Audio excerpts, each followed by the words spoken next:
Uruguay no crece de 1970 a la fecha, viene creciendo un promedio del 2% anual. En el periodo más corto es de 2,35% y en los últimos 10 años prácticamente no hemos crecido.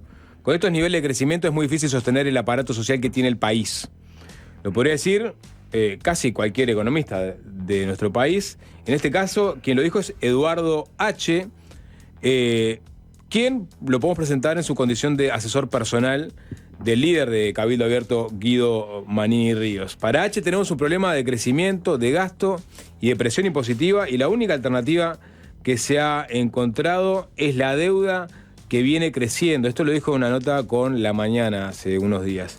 Vamos a profundizar en su análisis sobre la realidad económica del país y después eventualmente nos desviaremos hacia otros temas con el propio Eduardo H. Bienvenido, ¿qué tal? Buenas tardes, ¿cómo les va? Buenas tardes. Bueno, un poco ahí en esa nota de La Mañana estaba el nudo del diagnóstico que hace H sobre la situación económica en el país, ¿no? Y se puede decir que coincide con el diagnóstico de buena parte de la colectividad de economistas uruguayos. Sí, no es que sea un diagnóstico que hace H, digo. Una lectura de la realidad. Mira, yo me dediqué de joven, estudié economía, tuve la suerte de ir a estudiar a Estados Unidos, volví y después por los avatares de la vida me dediqué al fútbol. Tuve 30 años alejado de la profesión. Y ahora cuestión de, por distintos motivos, o sea, pero no vale la pena entrar. Y ahora, de alguna manera, de viejo, retomo... ¿Cuántos años? Y hoy tengo 67 añitos. Retomo, hará cuestión de 2 o 3 años que retomé un poco la profesión. Es una pasión que tuve siempre y como hago en todos los temas, de repente la ventaja de estar afuera te permite analizar y mirar a la distancia. Entonces, en vez de analizar el día a día, me pongo a analizar, miro un poco más de largo plazo, o sea, primero miro el comportamiento del país en más años, porque acá lo usual es decir un gobierno contra el otro, entonces yo soy bueno, vos sos malo, entonces ves todo este diagnóstico y toda esta pelea que vemos hoy, pero cuando uno lo mira en perspectiva, eso que tú leíste no es es simplemente el reflejo de los datos, y lo que es peor es que esto se dio. Perdón, cuando dijiste que lo mirás de afuera, ¿a qué te referías específicamente? Claro, yo no he estado 30 años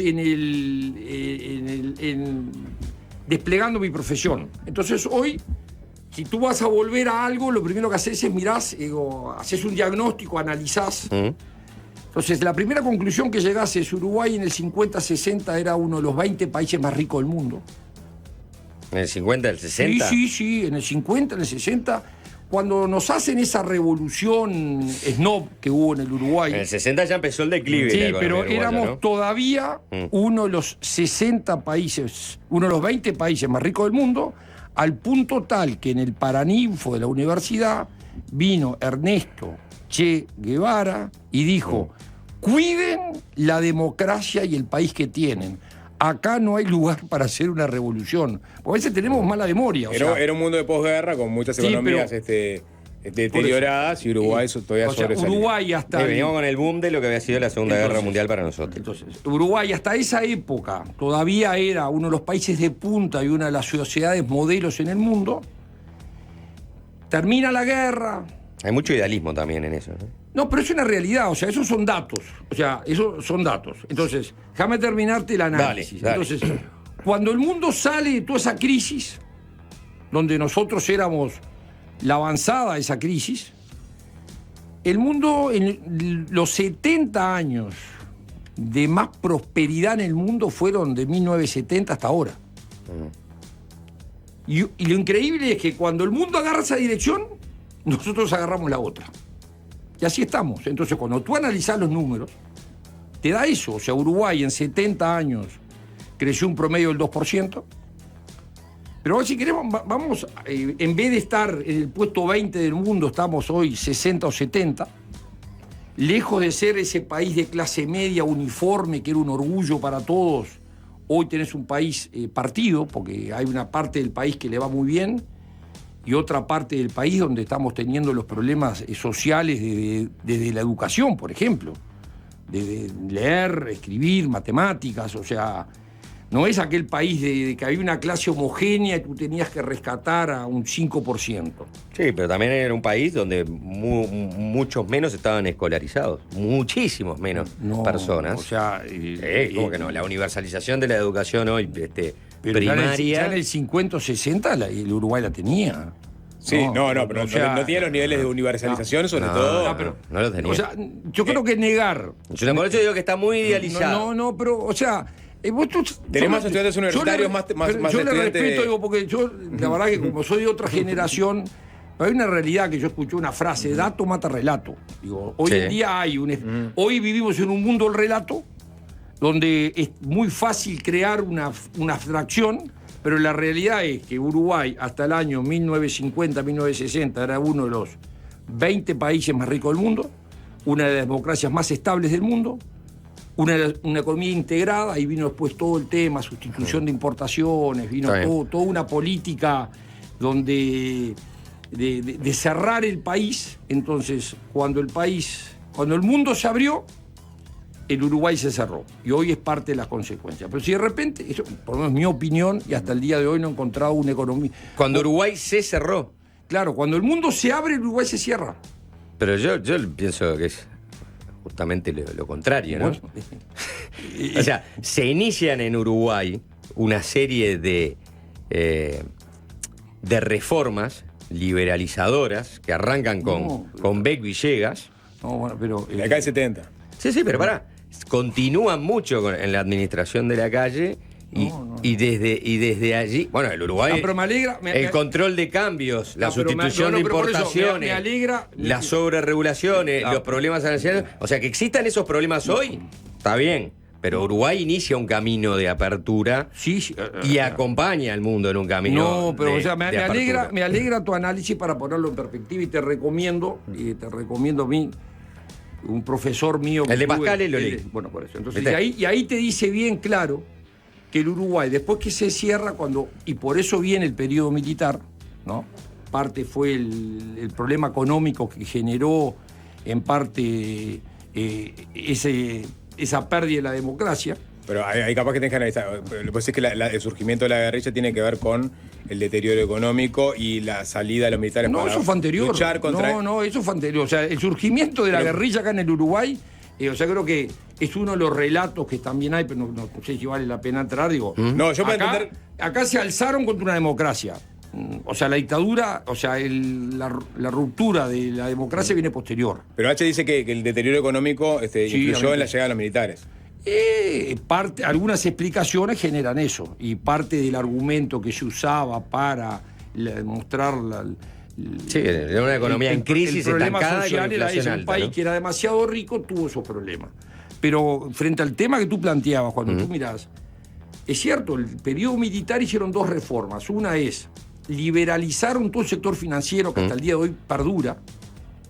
Pero todo el sector real de la economía, Uruguay llega, lo tenés en el libro Pascal, y si lo leíste, te invito a repasarlo, te dice bien claro, teníamos aranceles del nivel del 350% y lo bajaron a niveles del 180%. O sea, el sector real del Uruguay quedó siempre cerrado, después vino el Mercosur.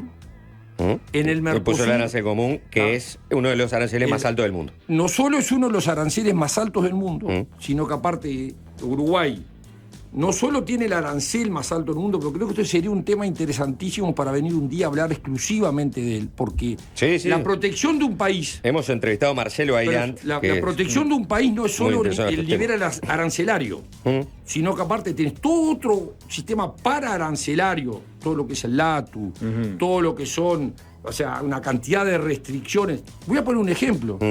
¿Sabes cuánto es el arancel externo promedio hoy en el mundo? 4,5.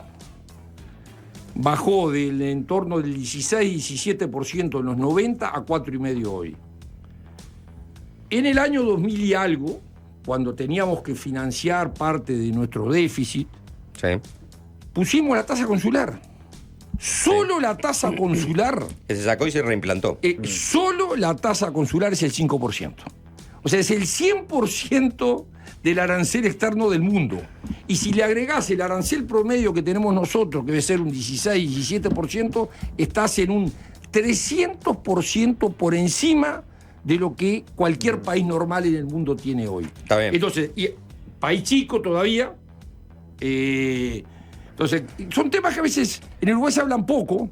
Yo reconozco, y es cierto, uno de los gobiernos que intentó abrir fue el gobierno de la calle Padre. Y a partir de ahí vino el Mercosur, y con el Mercosur fue una manera de tener una apertura entre todos, que lejos de apertura fue consolidar. O sea, cuando tú estudias en economía tenés lo que crea comercio y lo que desvía comercio. El Mercosur por lejos desvía comercio, o sea, no está siendo eficiente y productivo.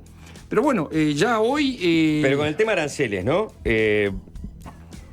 Yo comprendo, lo he hablado con autoridades de este gobierno, porque es algo que, por ejemplo, Marcelo Bailán, también economista y una de las personas más estudiosas del tema arancelario del Mercosur, señala, bueno, hay cosas que se pueden hacer que no se necesitan de acuerdos con los vecinos del Mercosur. Por ejemplo, quitar la tasa consular. Entonces tú permitirías, liberalizarías un poco más la importación. Primer punto. Un tema que ya podrías hacer y que no se hizo. En eso estoy de acuerdo. Pero después hay... Te puedo agregar un segundo punto menor, nada más. Por ejemplo, tú cuando vas a importar, el valor de esto es 100. Entonces después te agregan adelanto de impuestos, adelanto de IVA, adelanto de esto, terminás pagando 190. Pero las tasas se ponen por algo, para recaudar. Pero no es para... Pero recaudá después que hagas el negocio. O sea, acá todo es para financiar al Estado. Esa es la red. Entonces, y como son temas menores y que nadie le da importancia, entonces cuando vos sumás tasa consular, más esto, o sea, primero, el sentido común te indica, país chico no puede ser cerrado. Agarrás la historia desde los fenicios pasando pero te voy a decir, con el arancel externo común, que sería el gran macro del arancel, ahí o tomás decisiones rupturistas muy fuertes.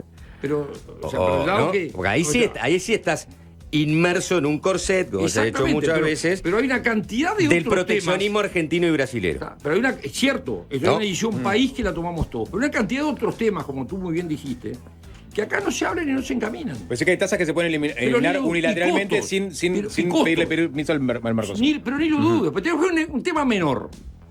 Tasas bromatológicas. Tú en Uruguay tenés aduanas internas. Tú sos un productor de miel en Florida y querés vender en Salto y tenés que registrar el producto en los dos lados. O sea, estás lleno de regulaciones y burocracias y trabas que cada uno justifica algo y está por algo. Entonces, esos son los temas que algún día en el Uruguay, aparte cuando después decimos Uruguay es caro, ¿y cómo no va a ser caro? Es carísimo, pero es un tema que yo la verdad podemos pasarnos la tarde entera hablando de pero está claro lo que propone, o sea, hay que abrirse al mundo, hay que eliminar tasas, hay que unificar algunos impuestos. Pero está el anverso, ¿no? O sea, esto no se puede hacer porque el país tiene un presupuesto y necesita financiar ese presupuesto y ese déficit. Eso es una opinión. Pero hoy día... Así nos ha ido.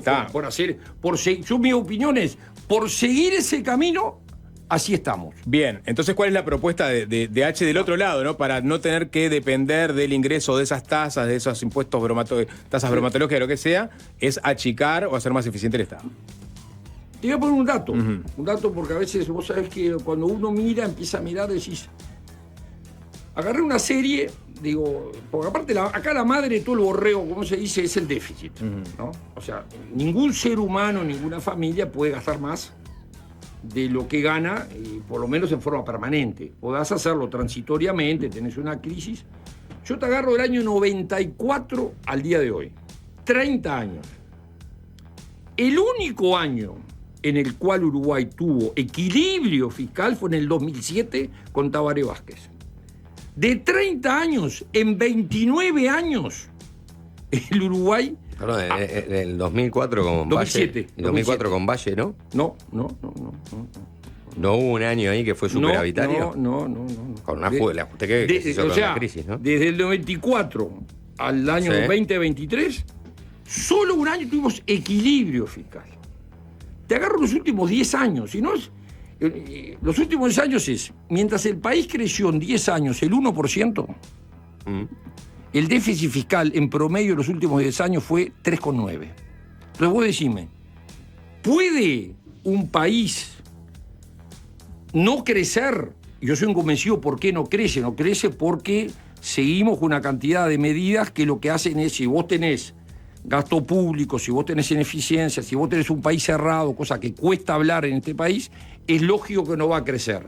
Entonces, ¿cuál ha sido la válvula de escape de eso?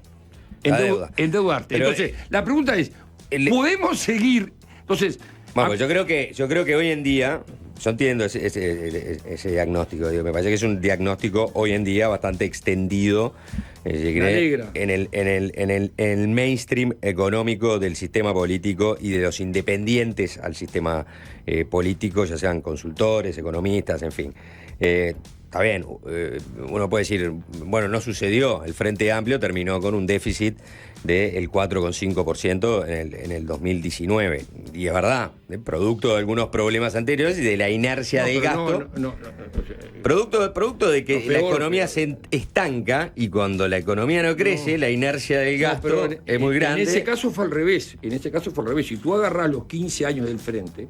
Yo hablo del último año, de la administración. Por eso yo siempre miro en otra perspectiva. Una serie. Para no, digo, el Frente, el Uruguay viene la crisis del 2001, 2002. Ya en el 2004, 2003, 2004, en los últimos años del gobierno del Partido Colorado ya se estaba saliendo de la crisis. Ya en el 2004 se crece al 4%. Y del 2005 al 2014 el mundo tuvo una bonanza nunca vista, con tasas de interés cero. O sea, vos ibas a pedir dinero, tenías tasas de interés negativa. O sea, salía gratis el dinero. Entonces, es como sacarte el 5 de oro. Nos sacamos el 5 de oro, te lo gastaste todo, porque si bueno, me saco el 5 de oro, o sea, vamos a reservar por lo menos para cuando sea viejito. Hubo una administración que no fue contracíclica, que fue la... Pero déjame terminarte el razonamiento, porque fue lo que pasó.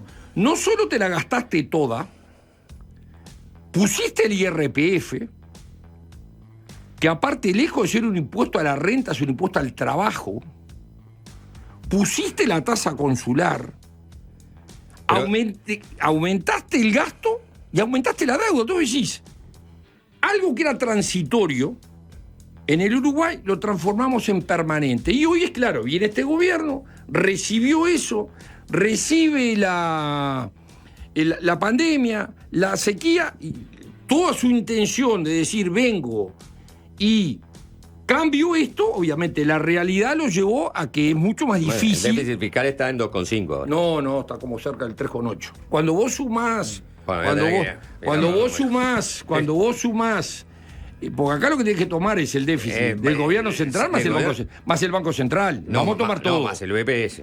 Todo, porque vos decís, todo. Cuando vos tomás todo, el Uruguay está hoy en 3,7, 3,8. Por lo menos en los datos que tengo yo y los datos que gente de absoluta confianza, que la cual tengo, te dicen lo mismo. Está bueno, pero venimos con el diagnóstico H y está bueno que en algún momento vayamos a, digamos, H tiene, digamos, me imagino que tiene algunas propuestas. El otro día tuvimos una entrevista que alguien planteaba que extendiendo el riego en el país aumentaríamos la productividad de los cultivos y eso nos llevaría a un aumento del PBI.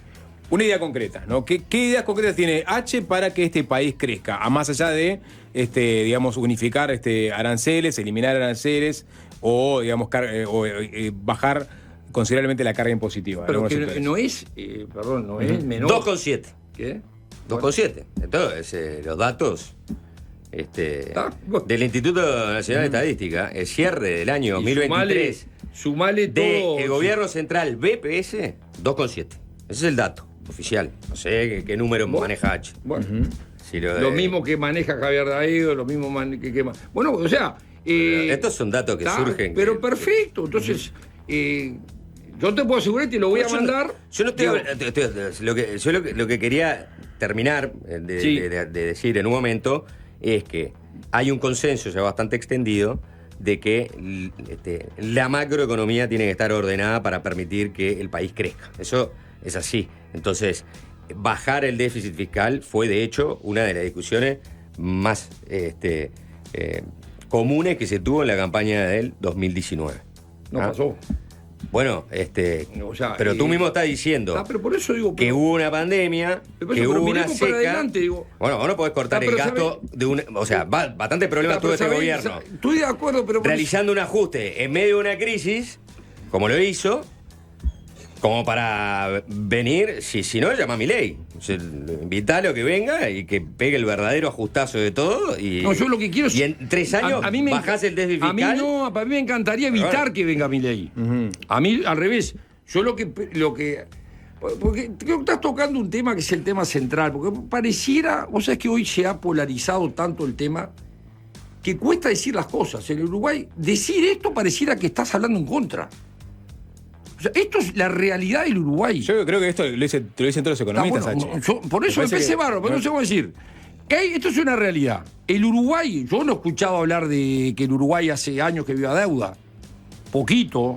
Vamos a decir las cosas. El Uruguay, para financiar, vos tenés 3 formas de financiarte: inflación, impuestos y deuda.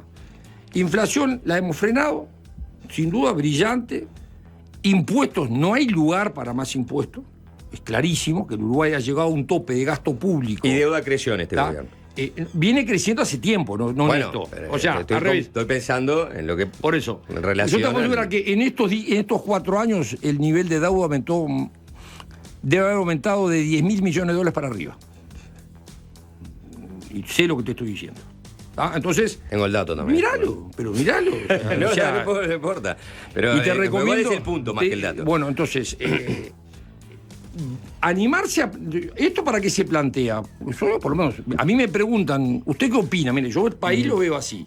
Tengo claro que el país para adelante hay una cantidad de cosas. Primero, no repetir los errores pasados. A mí me está aterrando leer. El problema de pobreza. Gastemos más. Lo estamos escuchando. Sí. ¿Qué significa? Queremos mejores recursos. Gastemos más en pobreza, pero no necesariamente aumentando el gasto. ¿De dónde lo vamos a sacar? Entonces, me alegra que redireccionar recursos. Bueno, entonces, lo primero que hay que preocuparse es que el gasto la eficiencia del gasto social, señores.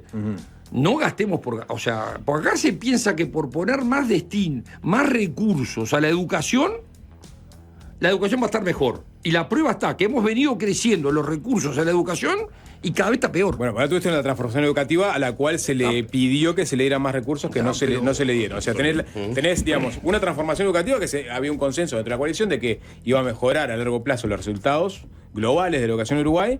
Y por otro lado tenías mucha gente que decía, bueno, pero esta transformación requiere de mayores recursos. Ahí tenés un caso claro de que una transformación requiere de recursos, de aumento del gasto. Del 2005 al 2023, el Uruguay, el gasto neto aumentó el 97%. O sea, acá en la realidad, aunque gastamos más. Te pongo un ejemplo, en los últimos 10 años, o sea, vos no podés tener un producto creciendo al 1 y el gasto y el déficit al 4. No podés, o sea, es de sentido común. Entonces, yo simplemente hago un diagnóstico, este es mi diagnóstico país, que por suerte coinciden todos, de derecha o de izquierda, ¿no? Porque esto no es un tema ideológico. Entonces, ¿cómo seguimos para adelante? ¿Cómo seguimos? Pues entonces, primero, ¿Qué propuesta lo primero le digo es, no hagamos lo mismo que los últimos 70 años. No cerremos el país. Punto número 1, por favor, no cerremos el país. No sigamos con este nivel de gasto financiado con deuda, porque en algún momento, no hoy, pero en algún momento vamos a tener un problema, ¿no? Clarísimo. No tengamos un sistema laboral dirigido, o sea, en cada uno de estos temas podemos hablar una hora, dirigido a los grandes, ¿no? Sí. Yo he escuchado sindicalistas decir, prefiero negociar con una multinacional que con un uruguayo. ¿Por qué? Porque acá los consejos salarios, y el famoso descuelgue. Con una multinacional que sea un monopolio, seguramente. Bueno, entonces, ahora vamos a entrar a ese tema. Lo que es la parte laboral, en la parte laboral es clarísimo que los consejos salarios están sentados en la Cámara de Industria, los grandes empresarios, con el gran sindicato, se ponen de acuerdo y le traspasan todos esos costos. En el promedio se van los petizos. ¿No? Tengo una pregunta para hacerle a H. Ya vamos a entrar en esos temas. Por ejemplo, tema de desregulación, ¿no? Que favorezcan la competencia. ¿no? Uruguay tiene muchos problemas en ese sentido. Voy a poner un solo ejemplo en el que este gobierno intentó modificar algo en ese sentido, de regular, para mejorar la competencia, No me diga los para que combustibles. mejoren los precios. ¿Vas a decir los combustibles? Exactamente, o sea, Y la pregunta- trató, pero déjame terminar, Sí. Trató de regular, quitar del medio ANCAP, ¿no? Como mediador de los pagos, ¿tá? Y de la fijación de los precios de pago que se le hacen a los transportistas de combustibles. Una medida que estaba en la LUC. Bueno, no pudieron. ¿Por qué? Pues bueno, hubo un paro del sindicato de transporte, hubo desabastecimiento de combustible, al final terminaron negociando y aplazaron eso, y 2 años más para adelante. Ahora yo te pregunto, vos decís, yo vine afuera y me dediqué al fútbol. Fuiste presidente de ANCAP. Sí. ¿Se te ocurrían estas cosas cuando eras presidente de ANCAP? ¿Proponías hacer este tipo de cambios? Pero mira, te voy a... O sea, la verdad que una de las cosas que hay en el Uruguay es que hay mala memoria, ¿sabes? ¿No? Uno de los principales cambios que se hizo en ANCAP, cuando estuvimos, fue una cantidad de actividades pasarlas al derecho privado. Por ejemplo, la distribución de los combustibles, que la tenía un uruguayo en una familia. ¿Sabés cuánto lleva ganado desde que...? No, es una familia que es Baridón. Sí, exactamente. No, a mí no me gusta dar nombres. No, bueno, está, pero... ¿Vos ¿Sabés cuánto lleva ganado ANCAP desde que ANCAP recupera dentro del derecho privado? Porque a mí me encantaría que el Estado sea empresario dentro del derecho privado. O sea, el que hizo esa transformación es a quien le estás haciendo esta pregunta. Y ANCAP desde ese día lleva ganado más de 350 millones de dólares. Cosa que pasa desapercibido. Cosa que pasa desapercibido. O sea, a mí hablaron de otros temas. Entonces, y mirá que esa transformación se hizo contra todo el sistema político. Todos. De todos los partidos, Colorado, Blanco y Frente Amplio, me llamaron para que no lo hiciera. Llega un momento, me vienen a mi despacho y me dicen, dame una razón por la cual me vas a sacar la distribución. ¿Sabes lo que le dije? Dame una razón por la cual te la tengo que dar a vos. Y si no, no mando el telegrama, porque lo único que había que hacer era no mandar un telegrama. Porque si vos no mandabas el telegrama, se renovaba automáticamente. No tenía que firmar ningún contrato, nada. Era simplemente no mandar un telegrama para que se renueve automáticamente. Esa fue una de las principales transformaciones. O sea, a partir de ahí, toda la comercialización de ANCAP que se hizo con Cementos del Plata, se hizo en alcoholes. Entonces, no tengas dudas. Y precisamente, si tú vas a la época, en aquel momento hablábamos y decíamos, ANCAP es una administración. ¿Por qué no nos sentamos en serio a hablar de la transformación de las empresas públicas? Animárselas a llevar al derecho privado. Hace 30 años que dije esto. Hacemos 30. Terminamos cerrando algunas de ¿Qué? derecho privado también, Y bueno, ¿no? Con el tema del alcohol, por ejemplo. Y bueno, y si no son rentables, que cierren. Estamos hablando con el economista Eduardo H. Vamos a hacer una tanda y después seguimos. Y asesor de Cabildo Abierto, ¿no? Asesor de Manini Ríos. podemos Asesor de decirlo, Manini ¿no? Ríos. Juega más libre. Yo digo, esto que digo es mi pensamiento, Ajá. porque no quiero comprometer a nadie. Bien. Bien. Está bien. Fácil se impone. Fácil desviarse. Seguimos conversando con el economista Eduardo H. ¿No podemos hablar de fútbol mejor? Vamos a hablar un poco de fútbol, sí, vamos a hablar de fútbol, vamos a hablar de otro tema. No, porque la verdad... Nos vamos un poco de la economía. Le Sí, hacer mejor. Una pregunta puntual a OH. Sí. Eduardo H. ¿Va a votar en las elecciones internas a su sobrina Carolina H? Sí. Sí. Bien. Bien. Primero la familia. ¿Y por qué no hay interna en el Cabildo tampoco? Voy a votar a mi Va- sobrina va a como votar. voté la vez pasada. Pero sí, porque le convence el proyecto político o por afinidad familiar. Me parece elemental. ¿Cómo ya expresó H todo lo que pasó con Carolina H? Me parece que no corresponde. Digo. No corresponde. Me iba a poner yo a hablar sobre mi sobrina. El micrófono que tuvo la capacidad de jugársela, tuvo la capacidad de jugársela, y que la quisieron usar de chivo expiatorio también, pero ya está, digo. No, me parece que no corresponde que yo me ponga a opinar de ese tema, digo. Pero esa es tu... no tengo dudas. Esa es tu opinión, tratando de usar de chivo expiatorio. No, pero tú lo mirás, yo creo que... pero te lo uso positivamente. Yo creo que acá esta coalición tiene que fortalecerse y tiene que aprender de ciertos manejos para consolidarse. Vos quien tiene, o sea, quien tiene el timón, tiene la obligación que todos sean iguales. Y a todos tratarlos con la misma vara. Te voy a hacer una pregunta A sobre todos. eso. Entonces creo que ese es uno de los temas que tenemos que corregir para el futuro. Te voy a hacer una pregunta sobre eso, a ver si opinás lo mismo. Ahora Vergara se bajó de su candidatura y se fue a apoyar a Orsi, y enseguida el oficialismo salió a opinar sobre esa decisión de Vergara para tratar de plantear, ¿no?, que lo que hay ahora en el Frente Amplio son los radicalismos, ¿no? O es los tupamaros y los comunistas como fuerzas polarizantes que están tratando de quedarse con el dominio del partido, y desapareció el centro sereñista. Yo le dije, también es verdad que, por ejemplo, Fernando Pereira, presidente del Frente Amplio, muchas veces cuando habla de lo que está en juego en la próxima elección es entre un candidato herrerista, es decir, quién gana la interna, Raffo o Delgado, un candidato herrerista y el Frente Amplio y su diversidad. Toda la gente tiene que elegir entre un candidato herrerista y el Frente Amplio y su diversidad. Claramente también es un alientacuco, porque mucho del herrerismo quedó asociado a la gestión de la calle, con los problemas o con las cosas negativas que puede haber tenido la gestión de la calle Herrera, estoy hablando, ¿no?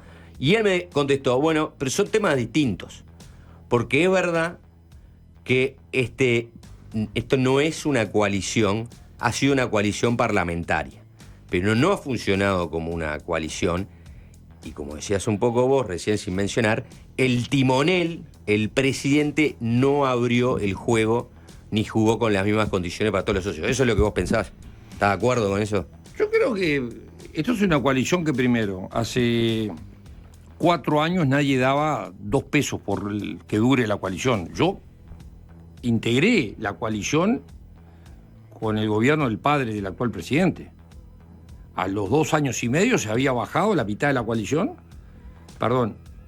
Y cuando yo llegué hasta el final, y justo hoy, 19 de abril, me acuerdo cuando me tocó a mí ir a la Florida, ni los blancos estaban. Con el pachequismo, ¿no? El pachequismo fue pero recordemos el único apoyo constante que tuvo el partido y Jorge Valle.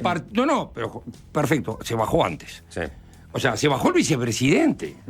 No sé si ustedes recuerdan la carta incendiaria que mandó Carlos Julio Pereira, un gran rochense. O sea, había otro concepto de coalición en aquel momento, o sea... pero esta coalición... Entonces, ¿por qué me refiero a eso? Esta coalición primero duró. Tiene 4 años. Como todas las cosas, uno va conociéndose y tenemos que aprender a fortalecerla. Entonces, acá lo importante es, tenemos valores comunes, tenemos visiones país comunes, en algunos temas tenemos diferencias, y lo que tenemos que también es aprender a que no todo aquel que discrepe es un enemigo. Pero pará, hay una diferencia entre aquella coalición y esta coalición, y es que esta coalición... El que discrepa no es un enemigo. Sí, No. Y perdón. Pero así se ha sentido con la calle Pou. Cabildo Abierto se sintió así con la calle Pou. Tú te hablo de Eduardo H. Y yo digo amén en la iglesia, nada más. Entonces, si yo no puedo expresar esto, yo de repente tengo amigos blancos que se enojan porque yo digo esto. Y yo creo que esto lo digo para construir. Yo esto no lo estoy diciendo para atacar. Esto es una realidad. Acá, quien recibió el 5 de oro fue del 2005 al 2015. Pero, Eduardo, y no lo gastamos. Entonces, pero la lectura de lo que vos hablás es lo que estás. El mensaje que estás mandando es: a los blancos, dejen de jugar solo para los blancos. Ese es el mensaje que estás mandando. Y lo estás diciendo tú. Yo no soy quien, porque yo no he actuado en esto. Pero simplemente miro. Entonces, creo que acá, si queremos que esto sea permanente, tenemos que cuidarnos entre todos. Está bien, H. No soy quien, yo no participé en política, no tengo ningún cargo político, ni voy a tenerlo. O sea que puedo decirlo. Entonces, no puede ser que los ministros blancos tengan un trato y los que no son blancos tengan otro trato. O sea, y te voy a decir un tema menor. No voy a ponerme a defender. Lo de Irene Moreira, comparado con otros temas, es de un niño de 3 años que va a la escuela y se agarra la manito de otro. ¿Pero qué otros temas? Intendencia, Salto Grande, ¿qué quiere que siga? Hay 15. Entonces, surcimos, vamos a surcir todos. Sí, está Entonces no es usar el aparato y los medios para un tema así que tenga una exposición enorme, pues yo te agarro, y esto no estoy justificando nada, claro, simplemente frente a tu pregunta, de repente me estoy yendo de boca y estoy diciendo cosas que siento como uruguayo e integrante de la coalición que no me gusta que se den, porque a mí las peleas internas no me gustan y no nos hacen bien. Y sí aprendí, te voy a hacer una anécdota, porque, o sea, yo me acuerdo cuando yo recién aprendí, uno de mis maestros políticos fue Pacheco Areco, llego a su casa y lo veo con 2 personas que le habían dicho cualquier cosa. Y voy y le pregunto, pero mire, Pacheco, era un gurillo, 29, 30 años, ¿cómo usted se sienta? Me dijo, grábeselo a fuego, hay temas de Estado y temas personales. Los tengo que tratar como señores, aunque no merezcan mi saludo. Y política a veces es eso, y la vida es eso. Pero qué, perdón, entonces, queda rengo lo que dice, ¿por qué? Comparó la coalición de la calle del 90. Fue la que me tocó a mí vivir. Está bien. Pero la única que puedo hablar. Pero en este momento, esta coalición, entre otras cosas, está unida por el espanto, y el espanto es el Frente Amplio. O sea, hoy día, los partidos, si no se juntan, pierden contra el Frente Amplio. Y entonces, por más que uno botijee al otro, lo destrate, al final del partido van a tener que juntarse, porque si no pierden con el Frente Amplio. Es cosa que en aquel entonces no sucedía. Razonablemente, o sea, nadie es dueño de la verdad. Acá hay 2 visiones, ¿no? Hay quienes entienden que es mejor un bipartidismo y hay quienes entienden que es mejor que todos los partidos chicos vayan detrás del Partido Nacional. Hay quienes entendemos que no. Hay quienes entendemos que no solo puede ser el espanto, sino que hay un modelo país, hay una visión de la sociedad, del esfuerzo, o sea, que no todo. A mí me preocupa que mi país hoy, más de la mitad de los uruguayos reciban un ingreso del Estado.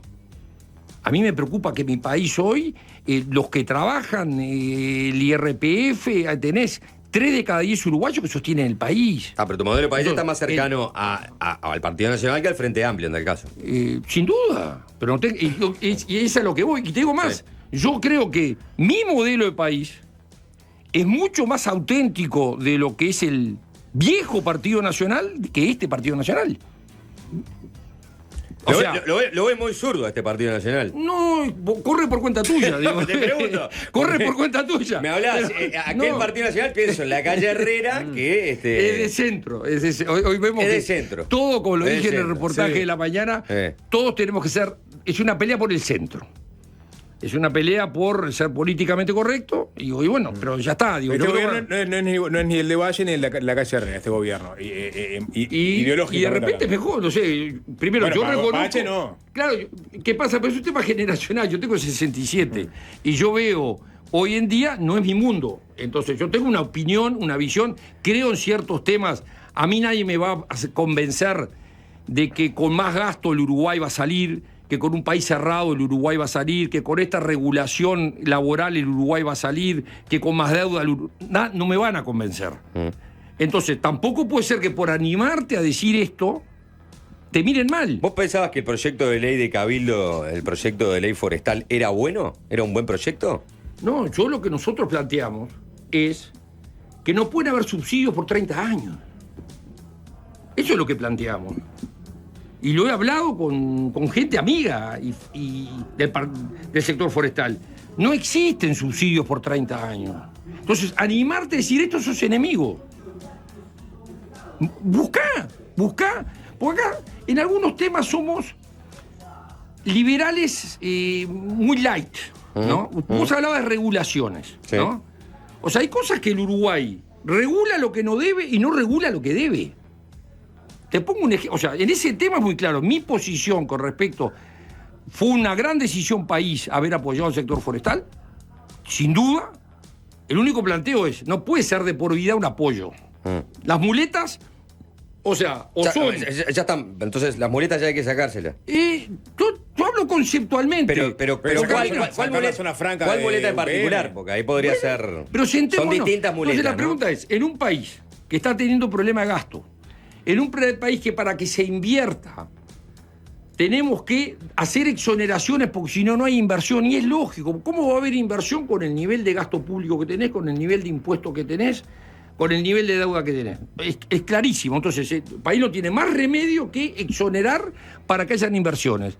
Sé selectivo y sé cuidadoso. Entonces, señor, tengo que invertir. Yo, por ejemplo, a mí un sector que hoy estoy seguro que si vos lo apoyás un poco, explotás el sector lechero. Mantenés las familias en el campo, o sea, simplemente devolverle los costos que el país le pone. Pero, o sea, yo no estoy en contra de un subsidio o de un incentivo, pero lo que sí, si me preguntás a mí, frente a tu pregunta concreta, a mí, un incentivo por 30 años es un subsidio, punto. Entonces, no estoy de acuerdo. Entonces, hay una cantidad de temas, por ejemplo, regulaciones. Hay una cantidad de regulaciones que inhiben, o sea, que inhiben el normal desarrollo de la actividad económica. Hay otras que increíblemente no regulamos. Y te voy a poner un ejemplo que no sé si ustedes lo están siguiendo, que es interesantísimo, ya que nombraste a Milei. Ahora en Argentina, de la noche a la mañana, desregularon todo. Parece que las prepagas, no sé a dónde se fue. Entonces yo me divierto, pues yo a casa pongo La Nación Más, pongo TN. C5N también. Entonces ahora tengo que poner marcha atrás. Ahora tienen que empezar a regular y a actuar. ¿Pero para qué actúan? Para cuidar al consumidor. Para que el empresario no se aproveche de la posición dominante. Y acá, en el Uruguay, si vos mirás, está lleno de posiciones dominantes. Y la cultura del país es ayudar a los monopolios y a los oligopolios. Entonces, es un cambio cultural que hay que hacer y que si queremos que este país crezca, que este país se desarrolle, que haya inversión y que haya competencia... ¿Dónde están situados los oligopolios privados? En la importación está lleno. Por ejemplo, lo vimos ahora cuando querían importar pasta de dientes. Entonces, si vos no sos el importador, no lo puedes traer. Te ves un caso concreto, nos pasó en Rampla ahora. Querían traer la camiseta de Argentina, no la podían traer porque el importador no le permitía vender directamente. Vos no podías ir a Argentina y comprártelas. O sea, pero mira, barreras, o sea, ¿querés que te cuente traer un piso para un gimnasio y que te digan sustitutivo nacional? No sé qué es eso. Bueno, y sí, que no tenés que comprar un piso uruguayo. Y acá no hay, perdón, no, pero déjame terminar. O sea, déjame terminar, un piso uruguayo. Entonces, pues, la pintura tiene que ser un contaminante. Te pasas 3 meses. Entonces, ¿querés que, si entras a mirar la cantidad de barreras y de costos y de trabas, hay miles? Yo entiendo lo no contaminante, por ejemplo. ¿Dónde está la raíz de que existe un oligopolio de la importación de remeras? Tiene que ver con la connivencia que hay entre esos... y viene el pasado.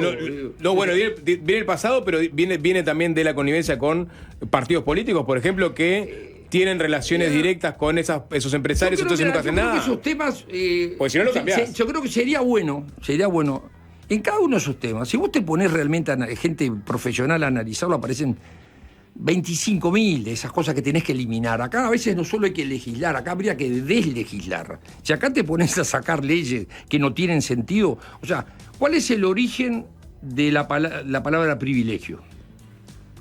Privado, legio, ley. ¿Sabes la cantidad de leyes privadas que hay en el Uruguay con nombre y apellido? Y los sistemas legislativos, en serio, son generales y abstractos para todos.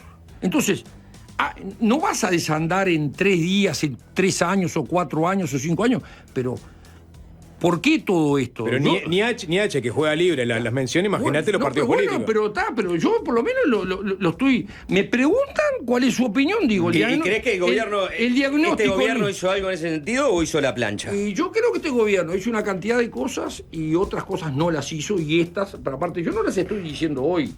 Hace 3 años que las dijimos. Y en privado. Porque no es que ahora alegremente vamos... O sea, nosotros propusimos ciertos caminos.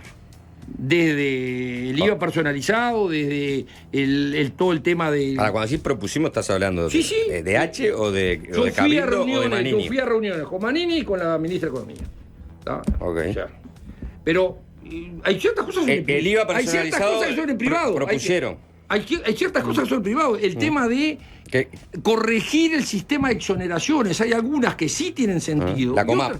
Claro, pero, o sea, no es cambiar el sistema, señores, es actualizarlo. Entonces, detrás de eso hay una cantidad de cosas que perfectamente se pueden corregir. ¿Y qué tenés que hacer? Lo que ahorres acá, bajarle el impuesto al trabajo y bajarle el impuesto a las pequeñas y medianas empresas. Ese es el planteo nuestro.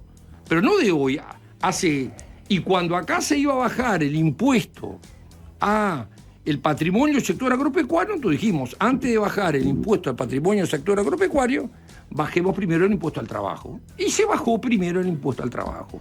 Entonces, estamos de acuerdo en una cantidad de temas, estamos de acuerdo en la visión país. Simplemente nosotros, ante la pregunta de ustedes, yo podría decir no, o no respondo, o digo, yo creo que en el Uruguay seguir este camino por el momento no hay problema, tenemos capacidad de endeudamiento, podemos seguirnos endeudando. Simplemente alerto, señores, vamos a empezar a cambiar ciertas cosas para que simplemente, si empezás a corregir hoy y ordenar hoy, no vas a tener problema. Pero tenés que empezar a ordenar. Si vos sigo endeudándome a la tasa que me sigo endeudando hoy, sigo gastando a la tasa que... O sea, sabemos que creciendo al 1%, el Uruguay no puede gastar lo que gasta hoy. Señores, sentémonos para crecer más y para que no sea necesario tener que andar ajustando. Ese es el planteo. Bien. Y se puede.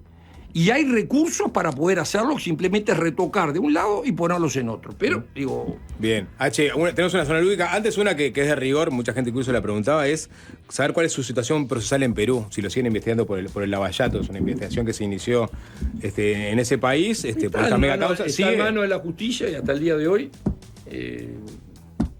la justicia, cuando termine, se expedirá. Pero, digamos, usted no tiene que declarar... hasta ahora, gracias a Dios, nuestro país es un país garantista. Y por la forma lo que lo querían hacer, hasta ahora desde acá no han permitido. ¿Cómo era la forma? Pero no voy a entrar en el tema. Cuando termine el tema, estoy muy tranquilo. Y cuando termine el tema, ojalá se hable de cómo termina, de la misma cantidad de minutos que le dedicaron al tema. Lo que preguntar era, no avanzó en nada. Bien. ¿Zona lúdica? ¿Te parece? ¿La conoces? Sí. No la conozco, pero bueno. Creo que tuvo una la última vez que vi. Sí. Bien, H, le vamos a leer una serie de consignas. Si usted está de acuerdo, nos tiene que decir H, su apellido, que suena igual que la letra H, que es muda, y para esta zona lúdica, el que calla otorga. Ahora bien, si no está de acuerdo con la consigna en cuestión, dice hacha. O sea, H si está de acuerdo, hacha si no está de acuerdo. Está fácil, ¿no? ¿Arrancamos? ¿Me parece? Eliminar las zonas francas.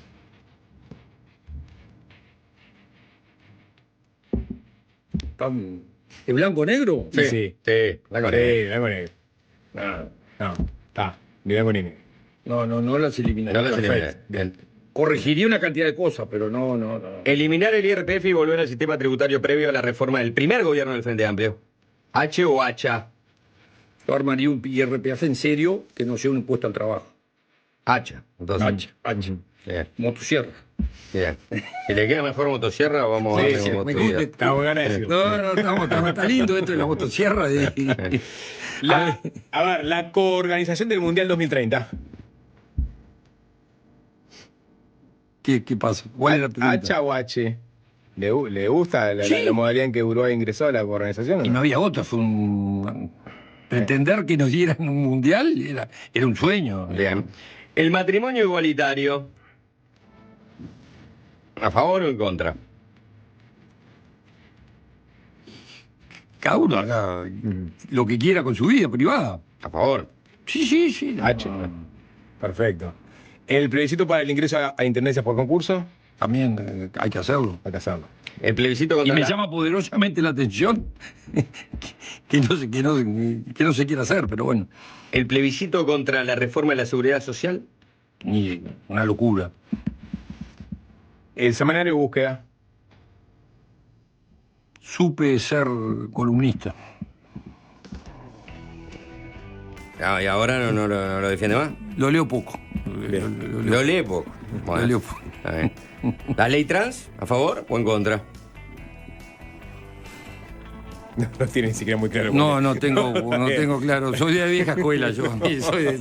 Soy de la vieja escuela. Estuvo en el mundo del fútbol. 30 años. No, soy de la vieja escuela. La tarjeta de la vieja normalidad. No, soy de la vieja escuela. Yo no entiendo mucho esas cosas. Digo, que cada uno... Bien. Cada uno haga lo que quiera. Sí, en eso... Esa es la máxima de H. George Soros. ¿Tiene alguna opinión formal respecto de Soros? Es un fenómeno. Marini no lo quiere mucho, ¿eh? Por eso es un tipo que labura tiene con la una derecha agenda. y piensa con la izquierda. O sea, ¿qué? Está lleno. O sea, Sí. caviar. O sea, ¿sabes la cantidad que hay? Izquierda caviar, yo soy entonces. Voy yo, la propuesta de seguridad de Robert Silva y de Diego Sanjurjo, ¿le gustan? Es un paso adelante. Bien. Sin duda, son un paso adelante. Es uno de los principales temas que tiene el Uruguay y realmente es triste ver cómo hoy la mayor desigualdad en el Uruguay viene dada por los resultados en la educación privada y pública y aún dentro de la propia educación privada, ¿no? ¿Las propuestas de seguridad de Nicolás Martinelli, el actual Ministerio del Interior? Le voy a ser sincero, No la conoce. no las conozco. No las sigue. perfecto. Sigo más a Milei y Que a Martinelli. o sea, llego a casa y... Sigue más a Bullrich que a Martinelli. Sí. Es que les puedo robar 2 segundos porque el sistema Sí. argentino es tan insólito. Está con ganas de Un tipo que No, precisa, estamos en la zona lúdica. que precisa negociar, Bueno, la zona lúdica. insulta. O sea, ahí. Ah, sí, sí. No, sí. es una No, cosa- es de loco. no, es de loco. El tipo los insulta y después le pide las leyes. Entonces, vamos a ver, Javier Milei. Y Javier Milei es una contradicción. Bueno. O sea, me encanta una cantidad de ideas. La forma de Javier Milei, por Dios. Por Dios. Bien. Jorge Barrera. Gran amigo, tiene un gran defecto, ¿no? Pero bueno, le va a hacer. Es abogado. Nadie es perfecto, digo, nadie es perfecto. Digo. Que Rubio sea presidente vitalicio de Peñarol. No creo que lo permita el estatuto de Peñarol. Digo, yo tengo una buena relación con Rubio, claro, y tengo una buena relación con él, lo respeto y creo que a Rubio lo subestiman más de, o sea, pero digo, ¿Lo subestiman? yo creo que sí. Sí. Yo creo que sí. Pero digo, cada club, si algo no he hecho nunca es meterme en los temas internos de Peñarol. Me parece que sería una falta de respeto. Acaba de decir que lo subestiman, ¿no? Bueno, es que yo creo que no, pero no la gente de Peñarol, una cantidad de gente. Ah, está bien, Yo está con bien. Rubio Está bien. tengo, Está bien. tengo una relación. En general. En general. No de la interna de Peñarol que lo subestiman. No. Nunca me he metido en A la ver. interna Peñarol. Bien, la teoría de los 2 demonios. Mira, digo, no sé. Esa es la de qué Milei, está volando. No. Es actualizado, Me parece que. ¿Cuál es la teoría de los dos Está demonios? mirando mucho C5N. Sí, No, no. digo, siguiente. Siguiente. Reunirse con el abogado de un narco personalmente. Nunca probé droga, así que no dudo que algún día pueda juntarme con un abogado. No, abogado de un narco. Y bueno, por eso. Yo, No, pero era. Entonces, droga, era- la reunión que tuvo H con Balbi, que Balbi representaba a Marcet para el pasaporte. me contaba un cliente. Ujú. Un cliente. Cada uno sabrá qué cliente representa. Lo que faltaba yo era decirle a alguien con quién, con quién tiene que trabajar. Ujú. ¿Grabar a alguien del gobierno cuando te pide algo que te parece turbio? O sea, grabar conversaciones. O grabar cuando tenés la intuición de que te van a hacer una cama. De repente tomaron esa decisión porque tenían alguna precaución, ¿no?